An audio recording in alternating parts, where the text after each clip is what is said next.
Պարոն Գաբրիելյան, ընդհանուր առմամբ քարոզարշավի վերջին օրն է, վաղը լռության օր է։ Ինչպես կամփոփեք, ինչ տպավորություններ եք ստացել, ինչ զգացողություններ եք ունեցել հանրության հետ շփվելու ընթացքում։ Դե քարոզարշավը մեծ մասամբ անցել է բավականին ժողովրդավարական պայմաններում, մեծ մասամբ դրական ջերմ մթնոլորտում, մեր ժողովուրդը մեզ կոնկրետ քաղաքացիական պայմանագիր կուսակցությանը մեր թվին հանդիպումներից ելնելով բավականին մեծ էներգիա է տվել, այդ թվում նաև ապագա անելիքների մասով, եւ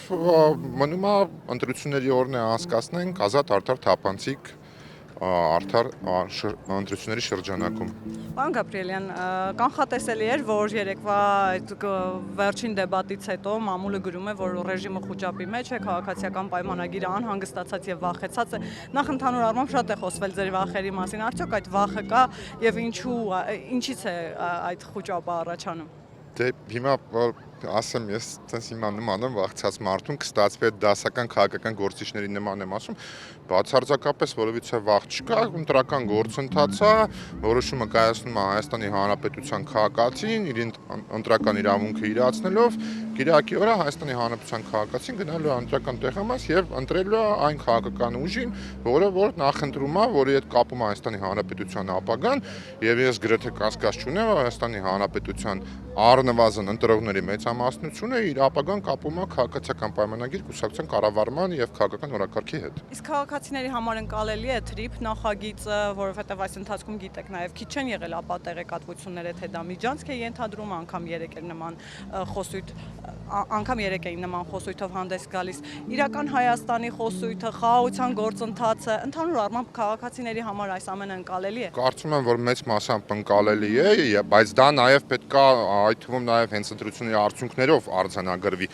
թե որքանով է դա ընկալելի, ես գրեթե կասկած չունեմ, որ մեծամասամբ մեր քաղաքացիների համար, մեր ժողովրդի համար այդ բոլոր նախագծերը եւ ընդհանրապես Հայաստանի Հանրապետության այն ապագան, որը որ իր քաղաքական օրակարգով եւ ծրագրով առաջարկում է քաղաքացիական պայմանագիր կուսակցություններ, ընկալելի է եւ դա արդյունքներով կերևա ընտրությունների։ Իսկ սպառնալիքները կամ ավելի ճիշտ սահմանափակումները Ռուսաստանի Դաշնության կողմից վերջին օրերին ելակը, բանջարեղենը, ջերմուկը, այսօր էլ խոսվում էր այն մասին, որ Ադրբեջանից են նույնը ձեռք բերելու, Ադրբեջանը բոլոր շանսերն ունի ԵԱՏՄ անդամ երկիր դառնալու, գազի գնի մասին է խոսվում։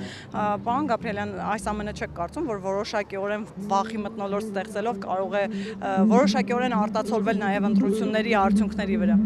Իրականում Ռուսաստանի Դաշնության այդ որոշակի որոշումները աշխատանքային գործընթացի շրջանակում եմ, գրեթե կասկած չունեմ, որ գրեթե չէ, քանի որ նախընտրական գործընթացում է տեղի ունենում, պարզա, որ ինչ-որ մեկը ինչ-որ մի բան այդպես սխալ է հաշվարկի ըստիս, ես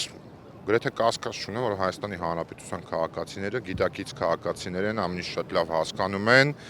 եւ ելի եմ ասում, հունիսի 7-ին գնալու են ընտրական տեղամաս եւ կատարել են իրենց ընտրությունը, իսկ ինչ վերաբերում է այս նախընտրական շրջանում Ռուսաստանի գործընկերների հետ աշխատանքային գործընթացի շրջանակում որոշակի սահմանափակումներ, ասենք կամ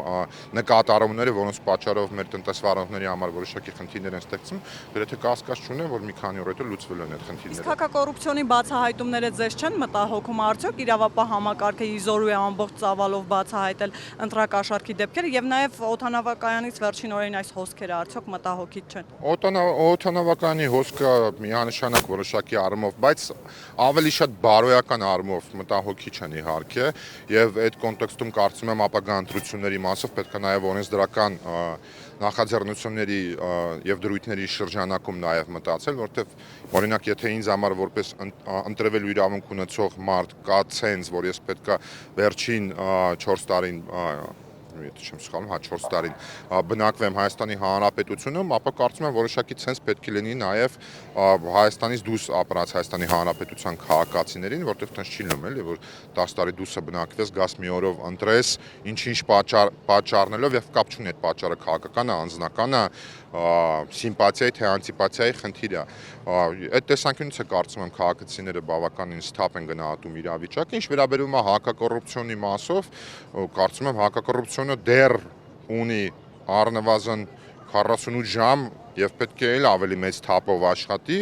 որովհետեւ միանշանակ է, որ ընտրակաշարքի դեպքեր կան, միանշանակ է, որ այդ բոլոր դեպքերը պետք է կանխարգելել։ Եվ վերջում պարոն Գաբրիելյան, քարոզարշավի ընթացքում շատ եք ասել, որ այս ընտրությունները պատերազմի ու խաղաղության միջև են, ընդհանուր առմամբ ինչու եք այդ համոզմունքին, որովհետեւ օրինակ նույն ձեր ընդդիմախոսները ասում են սա շանտաժ է։ Նույն բանն են ասում են ընդդիմախոսները։ Նույն դեբատներում երեք ասում էին, եթե ընտրվի ԿՓ-ն, ապա միանշանակ լինելու է պատերազմ կամ տենց մոգոնված ինչ-որ լոզունգներ ունեն տարբեր, չեմ ուզում դրանք հնչեցնեմ, որովհետև դա միանշանակ հայկական օրակարգ չի, դա դրսից ներմուծված օրակարգ է, իսկ փաստը կայանում է հետևյալում, որ անցած տարվա օգոստոսի 8-ից սկսած Հայաստանի Հանրապետությունում եւ Ադրբեջանի միջև հաստատված է խաղաղություն, որը պետք է շարունակել ինստիտուցիոնալացնել եւ դարձնել ավելի ամուր հիմքերի վրա, որպեսզի այդ խաղաղությունը լինի երկարամյա։ Ինչի պիտի քաղաքացին ընտրի հենց քաղաքացիական պայմանագրի։ Որովհետև նախ եւ առաջ այդ խաղաղությունը բերել է քաղաքացիական պայմանագիր կուսակցությունը իր քաղաքականության շնորհիվ եւ քաղաքացիական պայմանագիր կուսակցությունը միակ կուսակցությունն է, որ այդ գործընթացը պատրաստվում է շարունակել այն հիմքերի վրա, որի վրա ինքը հիմնվել է։